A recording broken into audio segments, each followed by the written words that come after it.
Assalamualaikum warahmatullahi wabarakatuh. Hai teman-teman, perkenalkan nama saya Kak Sarul. Di sini saya akan menjelaskan tentang apa itu tujuan dari bangsa Barat untuk mengekspansi wilayah Indonesia dan siapa saja para pendatang atau para penjelajah yang ke Indonesia. Nah, pertama adalah tujuan dari bangsa Barat datang ke Indonesia itu ada 3, teman-teman. Artinya atau 3G, yaitu pertama itu adalah lebih gampangnya itu ada 3G. Yang pertama adalah gold. Apa itu sih gold? Gold adalah untuk mencari kekayaan atau mengkeruk kekayaan bangsa Indonesia untuk diambil dan diekspansi ke negaranya untuk dijual belikan, supaya negara yang dituju itu atau negara yang melakukan penjajahan itu mendapat profit yang sangat besar dari pengambilan kekayaan itu. Yang kedua adalah glory. Glory itu adalah untuk sebagai kejayaan atau kekuasaan dari bangsa tersebut. Nah, kalau misalkan di bangsa dahulu itu ada misalkan daerah jajahan, berarti yang bangsa yang menjajah itu adalah negara yang besar. Yang ketiga adalah gospel. Gospel adalah untuk menyebarkan agama Kristen atau Nasrani dan Katolik. Nah, selanjutnya berikut adalah para penjelajahnya. Yang pertama adalah dari Portugis. Portugis adalah yang pertama adalah Bartholomeus Dias. Bartholomeus Dias itu diperintah oleh Raja William I untuk mengeksplor dunia timur, yaitu dunia Indonesia dan sekitarnya.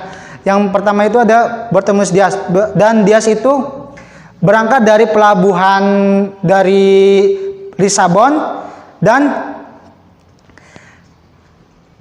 berakhir di Tanjung Harapan di Afrika Selatan. Yang pertama itu ada Tanjung Harapan itu pertama itu adalah Tanjung Topan, tetapi dari bangsa Barat itu untuk misalkan tidak mengerikan sekali dirubah menjadi Tanjung Harapan. Yang kedua itu adalah dari Vasco da Gama. Nah, Vasco da Gama itu berangkat dari Lisabon pada tahun 1497 dan berakhir di Calicut, India. Nah, di sana itu Vasco da Gama itu berbaur dengan masyarakat sekitar dan mencari asal-usul dari rempah-rempah itu dari mana. Dan ternyata ditemukan asal-usul dari rempah-rempah itu ada di Indonesia. Ketiga adalah Alfonso de Albuquerque. Nah, Alfonso de Albuquerque ini adalah orang pertama dari bangsa Barat yang berhasil menginjakkan kakinya di Indonesia, yaitu tepatnya di Selat Malaka. Nah, di Selat Malaka ini salah satu-satunya orang Eropa yang berhasil menginjakkan kakinya di Indonesia. Selanjutnya adalah dari bangsa Spanyol. Nah, Spanyol ini kenapa para pelautnya berangkat ke Indonesia? Nah, alasannya adalah dari Ratu Isabella yang pada saat itu menguasai Spanyol itu memerintahkan kepada Christopher Columbus untuk berpergian ke dunia timur. Nah, yang pertama itu yang tadi telah disebutkan, pertama itu adalah Christopher Columbus. Nah, Christopher Columbus itu berangkat dengan 3 kapal. Nah, pada Christopher Columbus itu berniatan untuk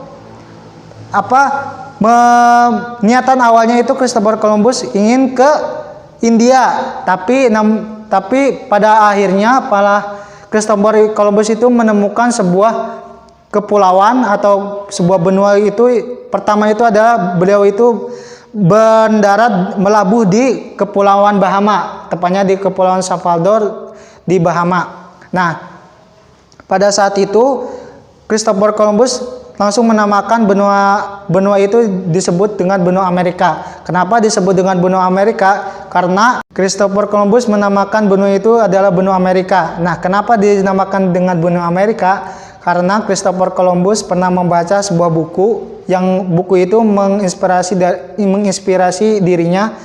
Nah, buku itu karangan dari Amerigo Vespucci. Nah, karangan itu menjelaskan tentang keindahan Kepulauan Bahama. Nah, selanjutnya adalah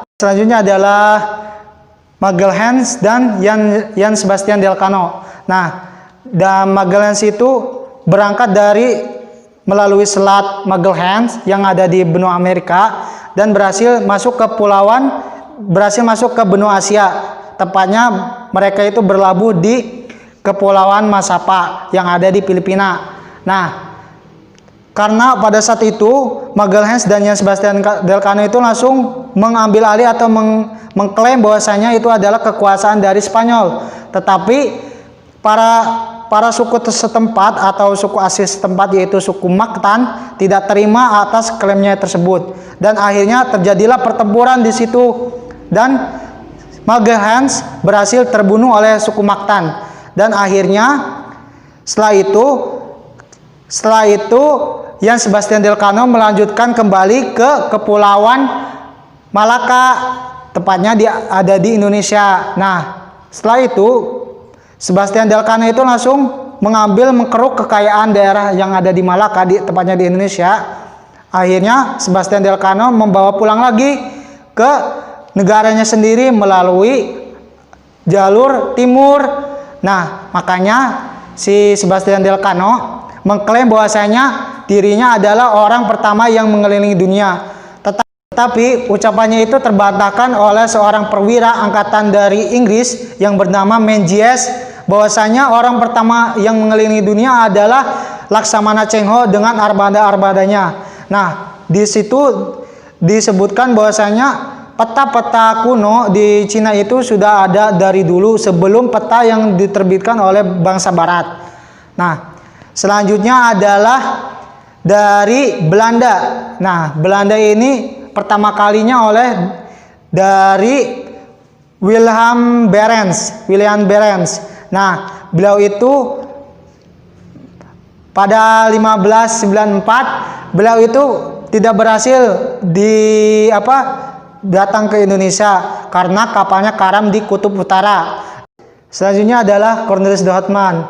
Nah, Cornelis de Houtman ini berangkat dari pelabuhan Amsterdam pada tahun 1595. Nah, beliau itu berhasil berlabuh di Banten. Nah, pada tahun 1599. Nah, setelah itu rombongan dari Cornelis de Houtman ini diterima oleh raja setempat, yaitu bernama Sultan Abdul Qadir Mufakir. Selanjutnya adalah Jacob van Heemskerck. Nah, Jacob van Heemskerck itu adalah untuk menyusul dari Cornelis de Houtman. Nah, pada tahun 1598 Jacob van Heemskerck berhasil berlabuh di Banten, dan selanjutnya beliau itu langsung meneruskan ke dunia timur, ke wilayah timur Indonesia, karena telah mengetahui bahwasanya pusat dari rempah-rempah itu ada di Maluku. Nah, akhirnya beliau itu melanjutkan, pertama itu beliau mendarat di Tuban untuk mengisi perbekalan atau beristirahat sejenak. Akhirnya beliau berhasil mendarat di Maluku pada tahun 1599 untuk menguasai daerah sektor ekonomi rempah-rempah di daerah Maluku tersebut. Selanjutnya adalah dari bangsa Inggris. Nah, bangsa Inggris ini dipimpin oleh Francis Drake dan Thomas Cavendish. Nah, beliau ini adalah seorang penjelajah ya. Nah, beliau ini mengawali penjelajahannya pada tahun 1579. Beliau berangkat dari Inggris dan akhirnya tiba di Kalkuta, India. Nah, beliau ini langsung berbaur dengan masyarakat sekitar, dan akhirnya pada tahun 1600 beliau mendirikan sebuah kongsi dagang. Nah, kongsi dagang itu bernama adalah Indian East Company atau EIC. Nah, 4 tahun kemudian beliau mendirikan kongsi-kongsi dagang di daerah tersebut, termasuk di Nusantara, tepatnya di Ambon, Makassar, Jepara, dan Jayakarta. Nah, sebuah kongsi dagang ini bertujuan untuk memperkuat eksistensi EIC juga dan mempertahankan kekuasaan Inggris di dunia timur. Oke teman-teman, cukup sekian pembelajaran kali ini. Dengan saya Kak Sarul, kurang lebihnya mohon dimaafkan. Tetap semangat belajar. Wabillahi taufiq wal hidayah. Wassalamualaikum warahmatullahi wabarakatuh.